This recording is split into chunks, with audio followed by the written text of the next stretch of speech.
Hello guys, and welcome to episode 4 of my Total War Saga Thrones of Britannia playthrough, playing as East Anglia on very hard difficulty.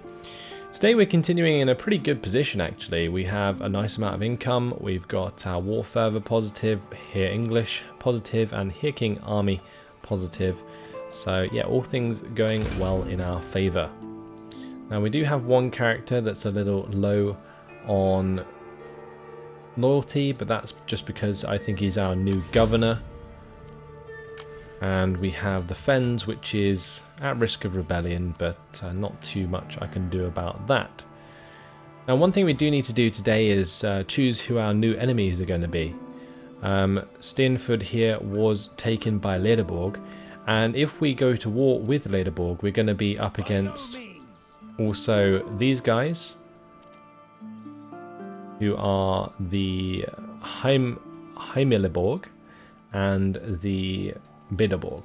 So we're going to have to build up our armies, get ready, set to go and attack all of those guys at the same time. What I'm likely to do is sort of line up outside Bedernford here, and or Bedernford. Line up here, we'll just kind of run in, take that from them. Then we'll use another army to come through and take Northampton, and then we'll be trying to deal with Lederborg after that, and hopefully make some ground that way in order to prepare against our inevitable war against both Wessex and probably actually Mercia. However, what I do need to be a little bit careful about is kind of taking these settlements actually, because that may sort of provoke Mercia to attack me, and that's not something I necessarily want to do. Either way, we've moved our armies, we can't do anything else with them. We don't really want to do much more with our diplomacy, I don't think. I might just check it quick. I'm not too sure really where we want to put our loyalties. Like, I don't really rely on anyone. Like, the only one I can think of is maybe like a military alliance, or even just a defensive pact with Northumbria in eventually, so that we can sort of be more aggressive and like go to war with West Sax, and if we get declared on by Mercia, then Northumbria might help us. Like, that's kind of what I'm hoping for as we move on. In terms of technology, we only need to recruit 3 more melee, sword or axe units in order to get that melee specialist technology going. So I think we're going to be looking towards doing that and boost the effectiveness of our axe and sword infantry early on. Right, 1,500 cash to spend. Is there anything in particular I want to put that towards? Maybe we could build up our farms even more just to boost our food surplus and allow us to support larger armies. I think that would probably be the best bet. Let's maybe do it here at Kelmisfort. Alright, nice. Let's move on to the next turn. Now what I'm hoping, since we just defeated the Witching Viking invasion, is that another one doesn't pop up. Because that would be rather frustrating if I had constantly had to stop them from attacking me. But we'll see. We'll see what happens.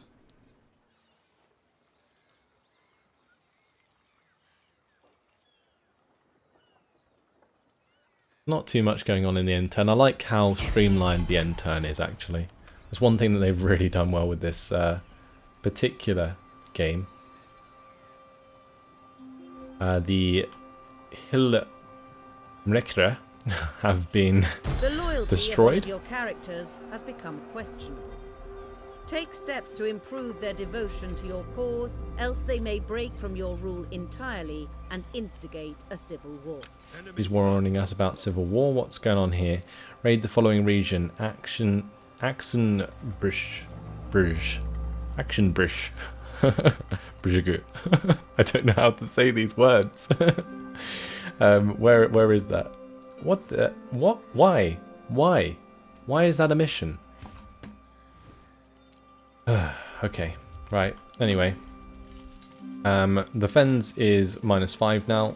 Occupation will eventually go away and that'll be -2, so we just got to hope that it doesn't rebel in the meantime.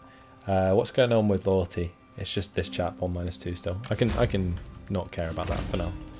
Right, this turn is all about recruitment. So let's have Guthrum.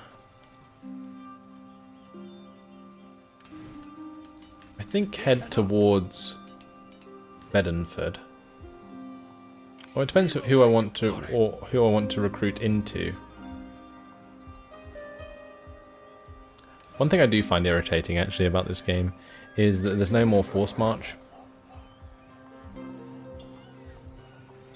So I've just got to consider where I want to put him. Like, ideally, I want to just recruit this turn, but maybe we can. How much movement would I use going to here? That would be almost 50%. You can see the movement bar just above the couple of spearmen there. I think that's 50%, which will still allow me to go into fortified stance and therefore recruit more dudes.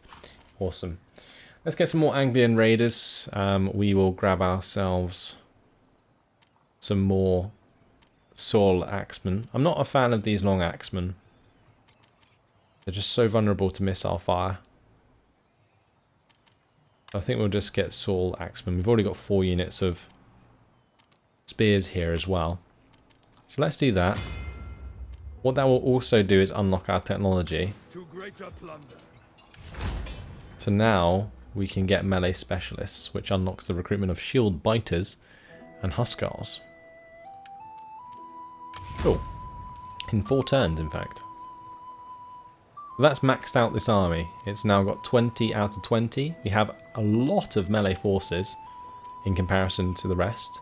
But I guess that's kind of what we rely on as East Anglia. Now it's up to this chap to recruit himself some forces. Maybe we can do that again, the 50% thing. Yeah, let's do that this turn. 50%, fortified stance, recruit some dudes. Right, so we'll grab ourselves some spear infantry. They don't cost that much to recruit at all, wow. We'll get ourselves some skirmishers to go with those, and maybe a couple cav. I'm just going to use up the majority of my cash. Do we have the food to support that? I think we do. So let's go with that. Brilliant. That's really good. And we are upgrading a farm anyway, so that's also very helpful. Foreign trespasser. Actually quite a large army. Maybe we just go to war with West Sax. Like if I could get maybe declaration of friendship with Bedeborg and all this lot, we could just focus on West Sax down here. Just kind of move around, sweep up like Kant Warburg and all of those settlements, and then sort of come back from the right to the left and just sweep across West Sax. I think that would be the best way to do it. So let's jump into our diplomacy and see if we can get like declaration of friendship maybe with these guys, and maybe sort of make them buffer states against Mercia for when we go to war with West Sax. So let's go declaration of friendship. Yeah, we'll see who accepts that. These guys intriguing. Okay, what about Ledeborg?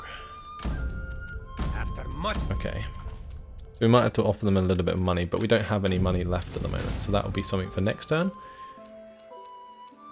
Anything else I need to keep an eye on? We've handed out all of our governors and estates, haven't we? We still have, well, we have 2 estates, I think, under our command. We've got Hereford and Theodford. But that's mainly to help improve our influence a little bit, to sort of secure the loyalty of other people. And our loyalty in general is fine. It's just this new governor who's getting a bit big for his boots. Our son is 14 years old. We're going to want to make sure that he gets into battle straight away when he comes of age, because we want him to have decent influence for when Guthrum passes away. Let's go into the next turn. Now, one thing I am finding is that I'm going through turns very quickly in this campaign. there seems to be a lot less to sort of manage. And I'm always used to sort of keeping an eye out for multiple different things. But in this case, I don't know. Almost feels not simplified, but just, I guess, more streamlined. Which is a nice feeling. I don't feel under pressure to just click the end turn button, like sometimes I do in other Total War games. Right, war declared between Lagin and Osric. Let's, before we spend our cash on anything else, make sure we get these declarations of friendship in there. If we offer that, they might ask for a bit of money. But no, they won't. So we'll just offer them a little payment here of 300. I can accept that. And we'll do that with Heimliborg as well.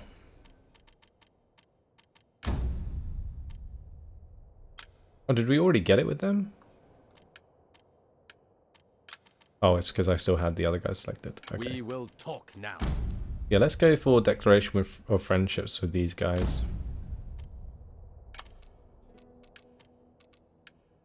Maybe they'll take it now that we're with Bedeborg? No.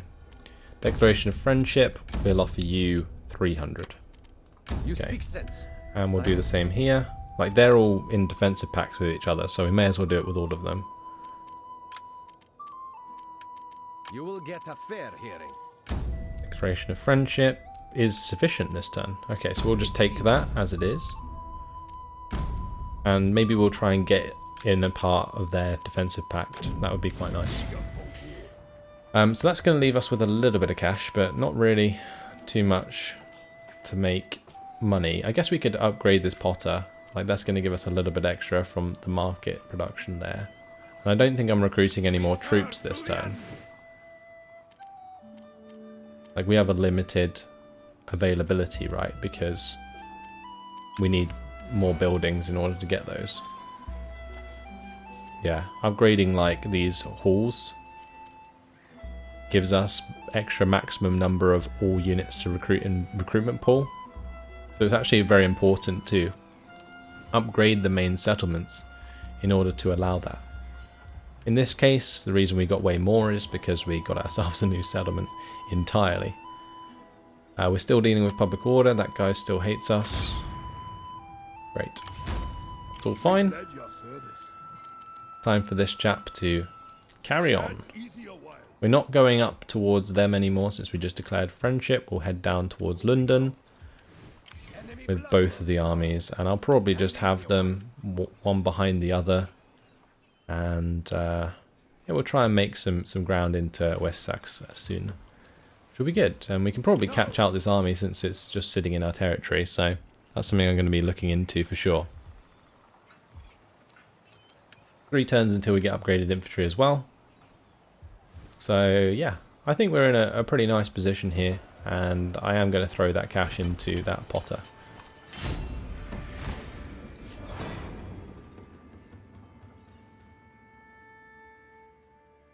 So did that army leave? I assume it did, because there's no ambush stance in this game. I don't believe there's a way to hide your forces.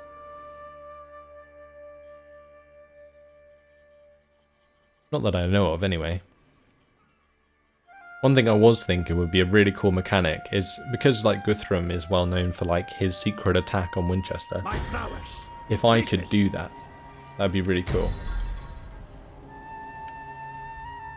Okay, so there's some raiders over here, some raiders down here. Maybe we attack at the same time the raiders do. That would be a really interesting thought. Now this guy, I think we're just going to continue with the extra income from his governance. He doesn't need more zeal. Forager might be okay for extra food production. But I think Scribe's probably better just to improve our cash income a little bit more. This guy's still an issue. Public order has kind of sorted itself out a little bit here. 2% chance of rebellion. I mean, what can we do about that? I'm not too sure. Right, this turn I think this guy can get into the settlement. Guthrum cannot, so I think I'm just going to put him onto like the 50% move here. We'll just put him into Fortified. Ah, I just went over the bar there, I think. Oh, never mind. I guess we can just go into this settlement. That'll do. Because I just want to make sure that I have the extra replenishment in order to be full on an army before we attack Wessex. And there's two big armies here. We've got a 20 stack and a 15 stack. Our stack here isn't quite up to par, so we're going to have to amend that. Maybe bring in some bow infantry. I think that's pretty important. And he's going to need some axe infantry, so we'll bring him those. But we don't really want to go over the food surplus if I can help it. We can push like one more unit. And I think it may as well be some axemen.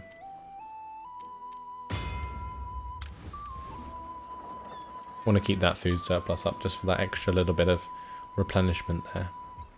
And if I am intending to do that, then I may as well look for an upgrade to my fisheries or even just my farms.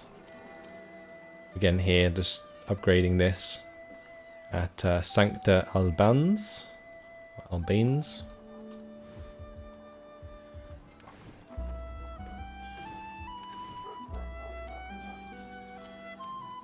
Although upgrading a fishing place would be better for overall food income.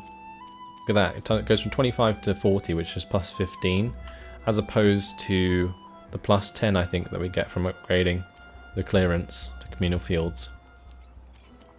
Yeah. So let's upgrade the fishing jetties. Enemy blood will flow. Good. Technology finished in 2 turns. That will, I assume, immediately allow us to go towards offensive tactics and so on.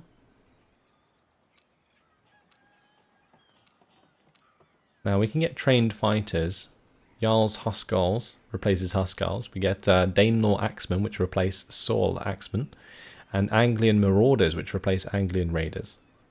We go down to the defensive side of things. We get 4 Sword Hussar, which would replace Herdmen, and later down the line we get Danelaw Mailed Swordsmen. Wow. Okay, and Berserkers, which replace Shield Biters.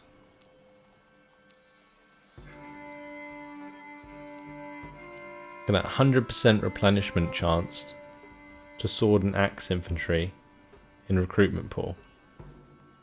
Does that mean they come in at 100% strength as opposed to the lower strength that they usually do? I assume that is the case. By the way, we're soon going to have access to Huskarls if we go down the trained fighters route, which I think we're going to do. So that I am looking forward to. But in the meantime, let's move on to the next turn. I wonder how close we are to victory conditions, actually. Wow, Wessex there. Really coming in hot with a lot of units. They are right on top of us now. They definitely want London, don't they? And I'm assuming that's Alfred the Great leading that army.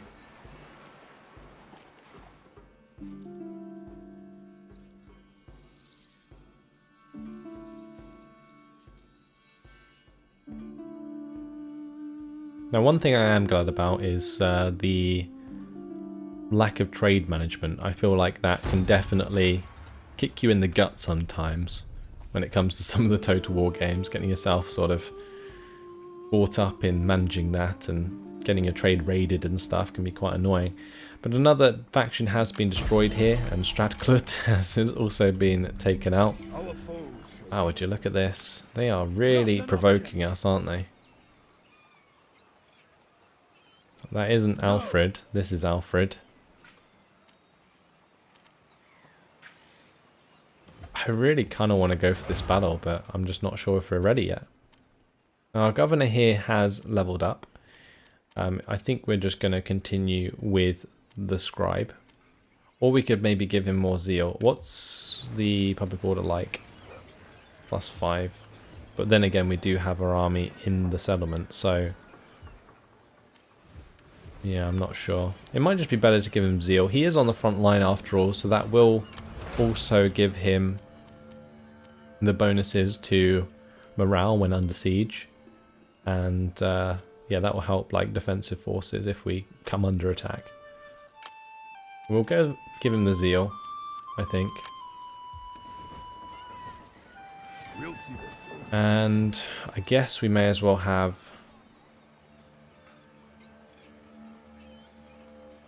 Guthrum come in, You can rely on us. and we'll put him into fortified Get those stance for now. fortifications up. He will be able to help defend if we come under attack. But in the meantime, I think it's just a matter of maybe recruiting ourselves some more forces, maybe even replacing some forces. We can afford one more in terms of food. So let's grab these Anglian raiders, since they are upgraded Sword Axemen and actually pretty good. I'd also like to get some Sword Herdmen if I can. Maybe get rid of some Sword Spearmen in order to get Sword Herdmen instead. I think that's a good idea. Keeps the food level. Nice. Can we just choose to go down this line? Yeah, we can. So we're just going to preemptively select our technology since we know which way we want to go with that. And that's just us done for now. We are definitely on the brink of war though. That's for sure. Right, one thing I am going to look at this turn is diplomacy with Northumbria. That's improving. I think our relations improving. Yes, we're currently at 7. It's improving to 13. I'd like to get a defensive pact with them if I can. How much money do we have? I'm not even sure. It would just be really useful. However, they are at war with Northliord, which is kind of irritating. Maybe that will prevent them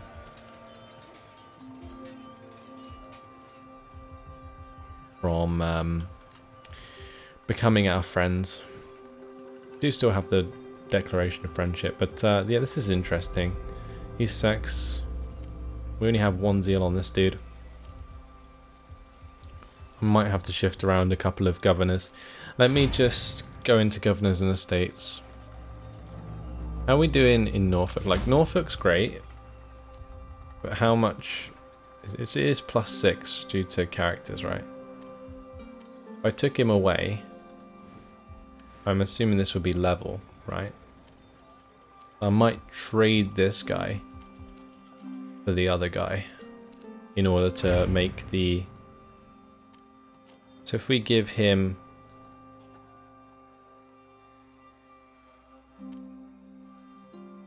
this one, then we give this one to this guy. That's what our issues.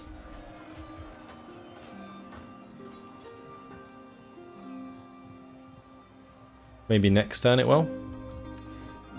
This has gone down to 0. Why is this not being affected by the character?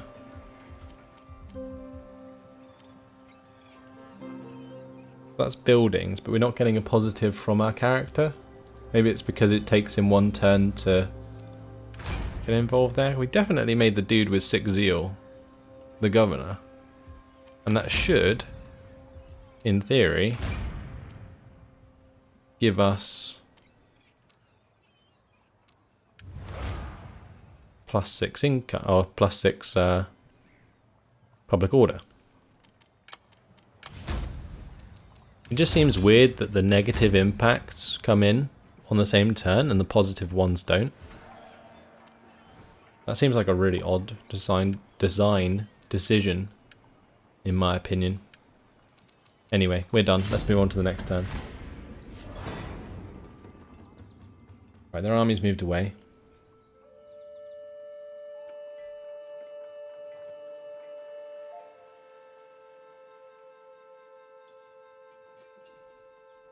Maybe they were hoping to, like, catch me off guard or something.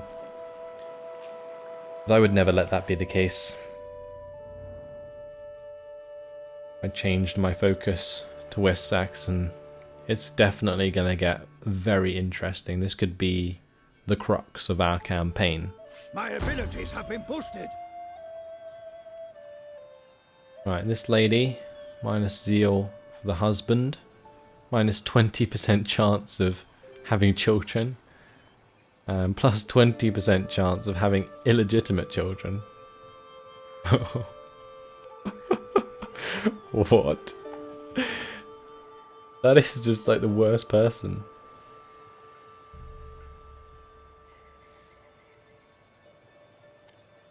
Like, I guess that's fine, right? Kind of annoying that we'll have less zeal, but I mean, what's he doing at the moment? I don't even know. We'll give our blessing. If he wants to have an ugly wife, then go for it, mate. Like, how's his place doing? It's still +4 public order. Sure, whatever. What do we want to give him then? That takes away the 1 zeal we gave him, which is kind of annoying. Can't we just reset that? I wish I could. Because now there's no point in having that. We may as well just give him scribe, right? We're going to do that. Although saying that, I think he had a trait that removes some of his governance. Oh well, doesn't really matter. That dude's just a waste of space anyway. This guy, however, is our new governor, and I feel like we should probably make him a priest. Or give him a priest. So that he has that extra loyalty.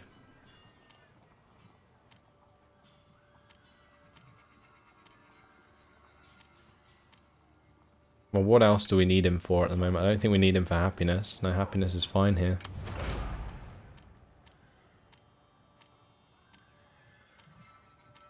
So I think just governance is fine. And our technology was complete. So we can now get ourselves shield biters and huskarls. Cool. Alright, where can we recruit those? Let's have a look. So we can get shield biters and huskarls. Huskarls do not have shields. They are extremely powerful. They have a nice charge bonus, great melee damage. The shield biters just have good shields and, and are elite forces. Let me get rid of some of these Saul Axemen. And I'm going to give these shield biters to Guthrum.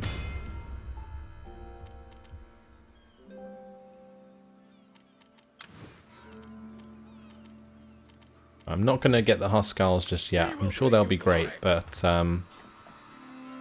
not something